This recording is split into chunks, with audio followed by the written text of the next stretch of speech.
بسم اللہ الرحمن الرحیم. کیسے ہیں بھئی آپ لوگ؟ رٹنا نہیں ہے، سمجھنا ہے. SST جنرل اسلامیات چل رہی ہے، کلاس 9 پارٹ 5. کوئی موٹی موٹی کتابیں پڑھنے کی ضرورت نہیں ہے، آپ کی ٹیکسٹ بک میں سے پورا پیپر بنے گا. ٹھیک ہے، تو ٹیکسٹ بک میں سے میں بھی لے رہا ہوں 9th کلاس کی اسلامیات کی بک. یہ رہی، سارے کویسچنز اسی سے اٹھائے جا رہے ہیں. اب روز آپ کو 3 4 5 ویڈیوز جو ہیں وہ مل رہی ہوں گی، اسلامیات کی، سندھی کی، اردو کی، پاکستانی اسٹڈی کی، انگلش کی، اور اس کے ساتھ ساتھ SST جو سائنس گروپ ہے اس کے لیے بھی بائیولوجی، کیمسٹری، ان کی ویڈیوز جو ہیں وہ ہو رہی ہوں گی. مطلب 6 7 8 ویڈیوز ڈیلی اپلوڈ ہو رہی ہیں، ڈیلی پبلش ہو رہی ہیں. دیکھیے، تیاری کیجئے، میں بھی تیاری کر رہا ہوں، آپ بھی کیجئے. چلیں ذرا پارٹ 5 کی انفارمیشن موٹی موٹی لے لیتے ہیں. پہلی انفارمیشن جو ہے یہ تھوڑی سی جو ہے نا آپ کے لیے یہ والا پارٹ تھوڑا مشکل ہو جائے گا، یہ میں آپ کو پہلے ہی بتا دوں. ٹھیک ہے، کیونکہ اس میں کچھ خاص قسم کی صورتیں اور احادیث شریف جو ہیں وہ لکھی ہیں، تو انہی کے حوالے سے سورہ ہجر. ٹھیک ہے، سورہ ہجر کا ترجمہ میں آپ کو بتا دیتا ہوں. کا ترجمہ، سینٹرل آئیڈیا سورہ ہجر کا جو یہاں پر اللہ تعالیٰ نے بیان فرمایا ہے وہ میں آپ کو بتا دیتا ہوں. سورہ ہجر میں بے شک، بسم اللہ الرحمن الرحیم، ترجمہ پڑھ رہا ہوں. بے شک یہ کتاب نصیحت ہم ہی نے اتاری ہے اور یقیناً ہم اس کے نگہبان ہیں. ان سورہ ہجر کی اس آیت کا مطلب یہ ہے کہ نگہبان، اللہ تعالیٰ نے ذمہ لیا ہے اس بات کا کہ قرآن کریم کی حفاظت میرے ذمہ ہے. ٹھیک ہے، قیامت تک اس کا ایک لفظ، ایک نقطہ بھی آگے پیچھے نہیں ہوگا، اور یہ حقیقت بھی ہے. ٹھیک ہے بھائی، تو یہ یاد رکھیے گا. سورہ ہجر، اس کی جو آیات ہیں وہ تو میں بات نہیں کر رہا، لیکن انہی آیات میں سے کچھ آیتیں قرآن کریم کی نگہبانی کی ضمانت دے رہی ہیں. اللہ تعالیٰ فرما رہا ہے اس کے اندر.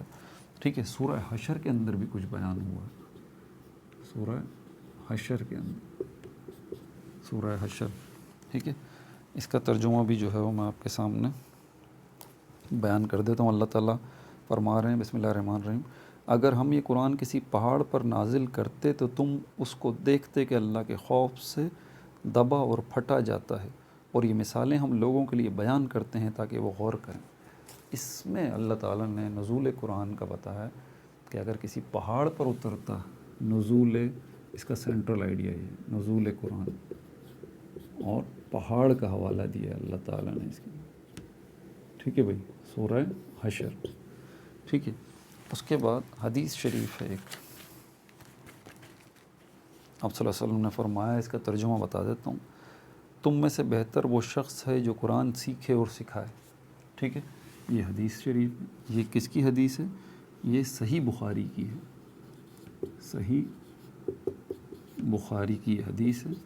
اور اس میں کیا بات کی آپ صلی اللہ علیہ وآلہ وسلم نے؟ بہتر شخص، بہتر شخص وہ ہے جو قرآن سیکھے اور دوسروں کو سکھائے. ٹھیک ہے بھائی، آگے چلتے ہیں. تو اس کے بعد پھر حدیث شریف ہے ایک، ٹھیک ہے، اور یہ ہے مستدرک حاکم سے، مستدرک حاکم سے، مستدرک حاکم سے حدیث شریف ہے.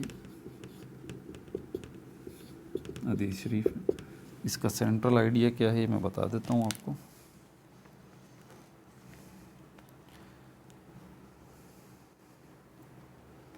حضور صلی اللہ علیہ وآلہ وسلم نے فرمایا، میں تمہارے درمیان 2 ایسی چیزیں چھوڑے جا رہا ہوں جس پر عمل کرنے کے بعد تم کبھی گمراہ نہیں ہوگے.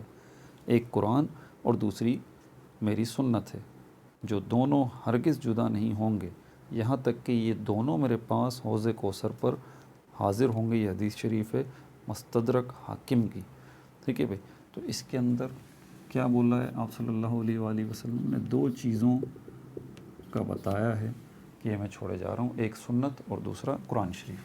ٹھیک ہے بھائی، 5ویں انفارمیشن آپ کے لیے اس کے اندر یہ ہے، سورہ یوسف جو ہے، سورہ یوسف، سورہ یوسف، اس آیت کا ترجمہ آپ دیکھ لیں. سورہ یوسف، سورہ یوسف میں اللہ تعالیٰ نے فرمایا، ٹھیک ہے، ہم نے اس قرآن کو عربی میں نازل کیا ہے تاکہ تم لوگ سمجھ سکو. ٹھیک ہے، اس کے ترجمے میں سینٹرل آئیڈیا کیا ہے؟ عربی زبان میں، عربی میں نزول. اللہ تعالیٰ فرما رہے ہیں کہ عربی زبان میں نازل کیا ہے تاکہ تم لوگ سمجھ سکو. ٹھیک ہے بھائی. آگے پھر سورہ نساء کے اندر اللہ تعالیٰ نے فرما رہے ہیں، سورہ نساء کے اندر تو نشین کرتے رہیے. دیکھیں بڑا مسئلہ بن جائے گا، میں سوالات جب پوچھوں گا نا تو پھر اسی لیے میں to the point central idea بتا رہا ہوں آپ کو. سورہ نساء کے اندر اللہ تعالیٰ فرما رہے ہیں، بسم اللہ الرحمن الرحیم، بھلا یہ قرآن میں غور کیوں نہیں کرتے؟ اگر یہ اللہ کے سوا کسی اور کا کلام ہوتا تو اس میں بہت سا اختلاف پاتے. سورہ نساء میں اللہ تعالیٰ اس بات کو بیان فرما رہے ہیں. جو کچھ لوگ کہہ رہے ہیں کہ یہ کلام کسی اور کا ہے، معاذ اللہ، اللہ کا نہیں ہے. تو یہاں اللہ تعالیٰ نے بولا کہ بھائی یہ کیوں غور نہیں کرتے، یہ میرا ہی کلام ہے. تو سورہ نساء کے اندر میرا کلام ہے، اللہ تعالیٰ فرما رہے ہیں. اس کا سینٹرل آئیڈیا ہے کہ یہ میں اس میں بات چیت کر رہا ہوں آپ سے. کوئی کسی انسان نے اپنی طرف سے کچھ نہیں بنا لیا اس میں. ٹھیک ہے بھائی. آگے جو ہے حدیث شریف ہے، ایک حدیث شریف کون سی ہے؟ شعب الایمان البیہقی.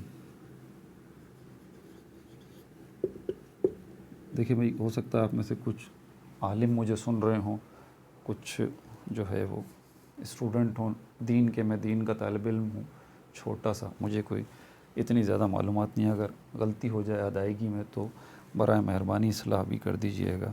تو یہ جو ہے وہ شعب الایمان کتاب کا نام لکھا ہوا ہے جو آپ کی ٹیکسٹ بک میں ہے، شعب الایمان. ٹھیک ہے بھائی. تو یہ حدیث شریف کی کتاب ہے. اس میں آپ صلی اللہ علیہ وسلم کیا فرما رہے ہیں؟ قرآن کی فضیلت دیگر کلام پر اس طرح ہے جس طرح اللہ تعالیٰ کو تمام مخلوق پر فضیلت ہے. دیکھیں آپ صلی اللہ علیہ وسلم کیسے قرآن کی فضیلت بتا رہے ہیں کہ فضیلت، قرآن کی فضیلت مثال دے کے سمجھا رہے ہیں. قرآن کی فضیلت. تو شعب الایمان یہ حدیث شریف ہے. اسی طرح کے سوالات آتے ہیں بھائی. ٹھیک ہے، تو سوالات شروع کرتے ہیں. نوٹ کر لیا؟ نوٹ کر لیا تو دیکھنا نہیں ہے، میموری ذرا چیک کریں اپنی، آپ کو کتنا یاد ہے. ویسے ڈسکرپشن میں اس کے جوابات موجود ہیں. ڈسکرپشن میں اس کے جوابات جو ہیں موجود ہیں. نیچے ویڈیو کے نیچے MORE مور لکھا ہوا ہوگا، آپ دیکھ سکتے ہیں. تو پہلا سوال جو ہے میرا آپ سے یہ ہے، پہلا سوال جو ہے وہ میرا آپ سے یہ ہے، آپ مجھے بتا دیجئے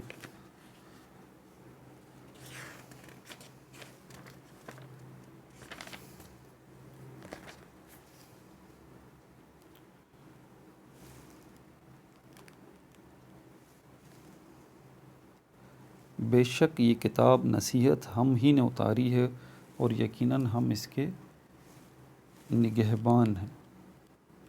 ٹھیک ہے بھائی. آپ نے ترجمہ سن لیا قرآن شریف کا. آپ مجھے بتا دیجئے کہ یہ کس صورت میں اللہ تعالیٰ نے یہ فرمایا ہے. ٹھیک ہے بھائی. اور اس کے بعد جو اگلا میرا سوال ہے وہ بھی ترجمہ آپ کو سنا رہا ہوں، بتائیے گا کس صورت سے. اگر ہم یہ قرآن کسی پہاڑ پر نازل کرتے تو تم اس کو دیکھتے کہ اللہ کے خوف سے دبا اور پھٹا جاتا ہے، اور یہ مثالیں ہم لوگوں کے لیے بیان کرتے ہیں تاکہ وہ غور کریں. ٹھیک ہے بھائی. آگے پھر تیسرا سوال میرا حدیث شریف سے متعلق ہے. حدیث شریف میں آپ کو پڑھ کے سنا رہا ہوں، آپ مجھے بتانا ہے کس حدیث کی کتاب سے اس کو لیا گیا ہے. ترجمہ ہے، تم میں سے بہتر وہ شخص ہے جو قرآن سیکھے اور سکھائے. ٹھیک ہے. کتاب کا نام بتا دیجئے جس سے یہ حدیث شریف لی گئی ہے. ٹھیک ہے بھائی. آگے پھر ایک اور جو ہے حدیث شریف ہے، آپ بتا دیجئے ذرا کتاب کا نام. قرآن اور میری سنت. آپ صلی اللہ علیہ وسلم کیا فرما رہے ہیں؟ میں تمہارے درمیان دو ایسی چیزیں چھوڑے جا رہا ہوں جن پر عمل کرنے کے بعد تم کبھی گمراہ نہیں ہوگے. ایک قرآن اور دوسری میری سنت ہے، جو دونوں ہرگز جدا نہیں ہوں گے یہاں تک کہ یہ دونوں میرے پاس حوض کوثر پر حاضر ہوں گے. کتاب کا نام بتا دیجیے حدیث شریف کی جس میں یہ اس سے لی گئی ہے. ٹھیک ہے. پانچواں سوال جو ہے وہ میرا آپ سے یہ ہے، ہم نے اس قرآن کو عربی میں نازل کیا ہے تاکہ تم لوگ سمجھ سکو. بسم اللہ بسم اللہ الرحمن الرحیم۔ ہم نے اس قرآن کو عربی میں نازل کیا ہے تاکہ تم لوگ سمجھ سکو۔ یہ میں نے ترجمہ قرآن کریم کی ایک آیت کا پڑھا ہے۔ آپ مجھے سورت کا نام بتا دیجیے۔ ٹھیک ہے بھائی، چھٹا سوال جو ہے وہ میرا آپ سے یہ ہے، ترجمہ میں آپ کے سامنے رکھ رہا ہوں، مجھے سورت کا نام بتائیے گا۔ بھلا یہ قرآن میں غور کیوں نہیں کرتے؟ اگر یہ اللہ کے سوا کسی اور کا کلام ہوتا تو اس میں بہت سا اختلاف پاتے۔ سورت کا نام بتا دیجیے۔ ساتواں سوال جو ہے وہ میرا آپ سے یہ ہے، حدیث شریف میں آپ کو سنا دیتا ہوں، آپ مجھے کتاب کا نام بتا دیجیے گا۔ ترجمہ ہے، بسم اللہ الرحمن الرحیم۔ قرآن کی فضیلت دیگر کلام پر اس طرح ہے جس طرح اللہ تعالیٰ کو تمام مخلوق پر فضیلت حاصل ہے۔ یہ حدیث شریف جو ہے حدیث کی کس کتاب سے لی گئی ہے؟ ٹھیک ہے بھائی، اپنا بہت زیادہ خیال رکھیے گا۔ نو لائک، نو سبسکرائب، اونلی شیئر۔